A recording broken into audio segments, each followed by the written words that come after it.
দেখিয়েছি টক ঝাল মিষ্টি কচি আচারের রেসিপি। আজ দেখিয়ে দেব কচি আচার দিয়ে মিষ্টি আমের আচার কি করে বানাতে হয়।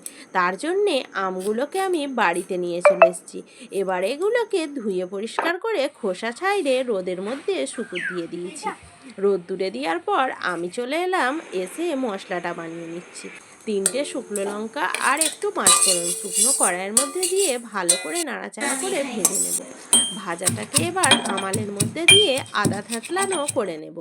আদা থাকলানো করে নেওয়ার পর এদিকে কড়াই বসিয়ে দিয়ে কড়াইয়ের মধ্যে গুড় দিয়ে গুড়টাকে যখন ফুটে গেছে তখন সেই শুকনো আমগুলোকে গুড়ের মধ্যে দিয়ে দিয়ে নাড়াচাড়া করে নেব।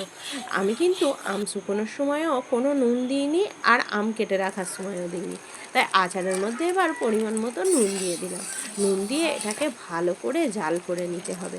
এইভাবে যদি মিষ্টি আচার কচি আমের বানান তো দারুণ সুন্দর খেতে লাগবে। আমগুলো দেখো কিন্তু আমার ঘাঁটবেও না, এটা কচি আম, তাও ঘাঁটবে না। এবার মশলা ভেজে রাখাটা গুঁড়োনোটা ওর মধ্যে দিয়ে দিয়ে নাড়াচাড়া করে নেব। যা সুন্দর ভুরভুরে গন্ধ বেরিয়েছে, হেভি দারুণ খেতে হয়েছে আমের আচারটা। আর ঘাঁটা ঘুঁটে কিচ্ছু নয়, সুন্দর আচার হয়েছে। কচি আম হলে কি হবে, একদম ভালো আচার হয়েছে। এবার দেখিয়ে দেব আচারটা একদম রেডি হওয়াটা। এই যে দেখো আচারটা রেডি হয়ে গেছে, কালারটা কত সুন্দর এসেছে। এবার আমি আচারটাকে ভালো পরিষ্কার কৌটোর মধ্যে করে নিয়ে রেখে দেবো। এইভাবে আচার রেখে দিলে 1 বছর ভালো থাকবে। ভালো লাগলে লাইক করো।